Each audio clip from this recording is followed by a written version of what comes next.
আসসালামু আলাইকুম। সবাই কেমন আছেন? আমি সাথী দোহার থেকে বলছি। সাথী চ্যানেল থেকে আপনাদের সবাইকে স্বাগতম। আমি আজকে খুব মজাদার একটি পিঠা রেসিপি নিয়ে চলে আসছি। আর এই পিঠাটার নাম কেউ তেল চিতই পিঠা বলে, কেউ মালপোয়া পিঠা বলে, বা কেউ তেলে ভাজা পিঠাটাও বলে। তো আমি বলছি তেল চিতই পিঠা। তো এই পিঠাটা খেতেও যেমন মজা, দেখতেও খুব সুন্দর। তো আমি বাসায় কিভাবে বানাই সেটাই শেয়ার করছি। তো আমি কিছু কিছু রেসিপি শেয়ার করি। যদি ভালো লাগে অবশ্যই পাশে থাকবেন। আর ভিডিওটি দেখার আগে অবশ্যই একটি লাইক দিয়ে ভিডিওটি দেখা শুরু করবেন। তো চলুন রেসিপি। তো প্রথম আমি একটি বল নিয়েছি। এই বলে আমি এখন দিয়ে দিচ্ছি চাউলের পেস্ট। আপনারা চাইলে এখানে চাউলের গুঁড়াটাও দিতে পারেন। আমি এখানে চাউলের পেস্টটা বানিয়েছি সেটাই দিয়ে দিচ্ছি। তো এরকম একটা পেস্ট বানিয়েছি। এখন দিয়ে দিচ্ছি কলা। কলার পেস্টটা বানিয়েছি সেটাও দিয়ে দিলাম। আর একটা কথা, এখানে যে আমি কলা দিয়েছি, তো আপনারা যে কলা দিবেন তার কোনো মানে নেই। তো কলাটা স্কিপ করেও দিতে পারেন। এখানে আপনারা নারকেলটাও দিতে পারেন। আর দিয়ে দিলাম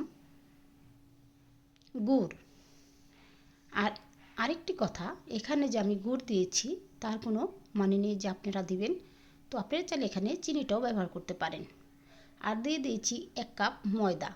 আর একটি কথা, আমি যে ময়দা দিয়েছি আপনারা যে দিবেন তার কোনো মানে নেই। এখানে আপনারা আটাও দিতে পারেন।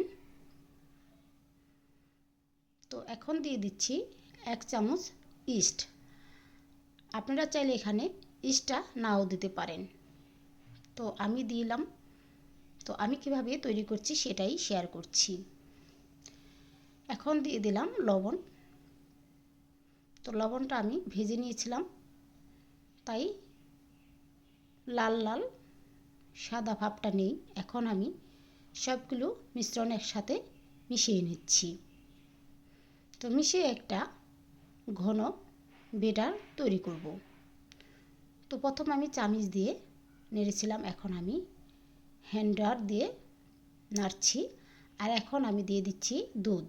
তো এখানে আমি লিকুইড তরল দুধটাই দিয়ে দিলাম। আর আপনারা চাইলে এখানে গুঁড়ো দুধটাও দিতে পারেন। প্যাকেটে যে দুধ পাওয়া যায় বাজারে সেটাও দিতে পারেন। তো আমি এখন ভালো করে নেড়ে চেড়ে নিচ্ছি।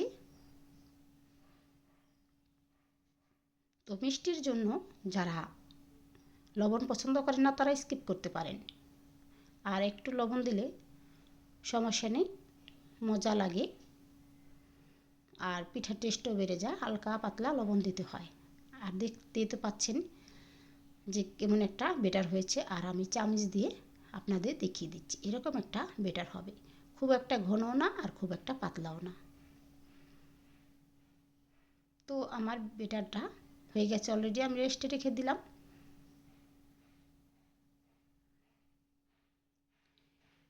তো এখন চলে যাব মূল রেসিপিতে। এখন আমি চলে যাব পিঠা বানাবো। তো চুলাতে আমি অনেক পরিমাণ তেল দিয়েছি। এখন আমি পিঠা বানিয়ে নেব। তো পিঠাটা আমি বেটার দিয়ে দিয়েছি আর অলরেডি ফুলে গেছে, দেখতেই পাচ্ছেন।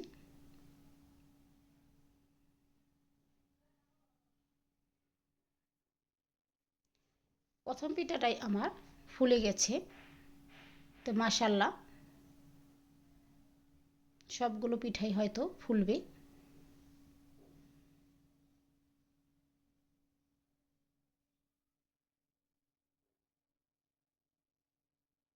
তো আমার পিঠাটা ফুলে হয়ে গেছে। এখন আমি তুলে নিচ্ছি তেলটা ঝরিয়ে।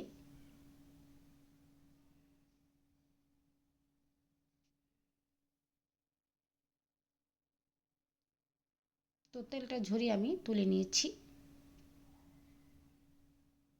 আরেকটা পিঠা দিয়ে দিচ্ছি। তো পিঠাগুলো আমি এক এক করে ফুলকো ফুলকো করে ভেজে নিচ্ছি।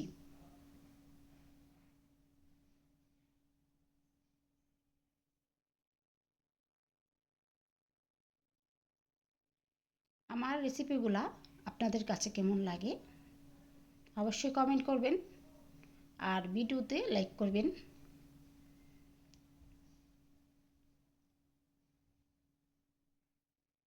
তো পিঠাগুলো আমি ভালো করে ভেজে নিচ্ছি, একটু লাল করে। ভালো করে চেপে আমি তেলটা ঝরিয়ে নিচ্ছি।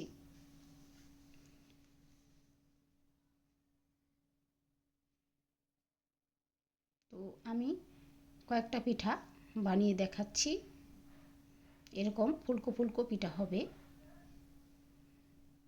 ইনশাআল্লাহ সব পিঠাই ফুলে যাবে। আপনারা কোথাও ভিডিও স্কিপ করবেন না, তাহলে পুরোটাই দেখতে পারবেন। আর এরকম পিঠা অনেকেই বানাতে পারে, আর আমি বানাচ্ছি সেটাই শেয়ার করছি। তো দেখতে পাচ্ছেন কত সুন্দর পিঠা। যে কেউর লোভ লাগবে এই পিঠা খেতে। খুব মজাদার একটা পিঠা।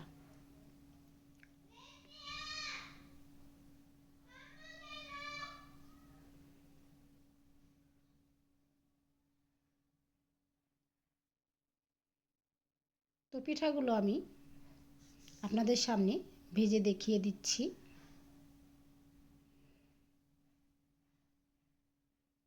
যখন পিঠার বেটাটা দিয়ে দিব তখন পিঠাগুলা উপরে ভেসে উঠবে, তখনই উপর দিকে তেলটা ছড়িয়ে দিতে হবে, তাহলে ভালো করে ভাজা হবে। তো এরকম করে ছড়িয়ে দিতে হবে তেলটা।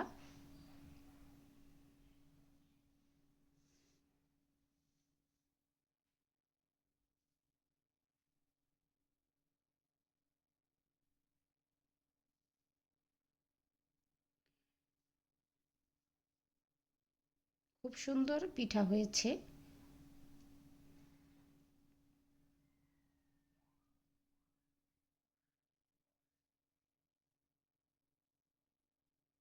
মাশাআল্লাহ, খেতেও যেমন মজা, দেখতেও তেমন সুন্দর এই পিঠাগুলো। তো অনেকগুলো পিঠা আপনাদের সামনে বানিয়ে শেয়ার করলাম।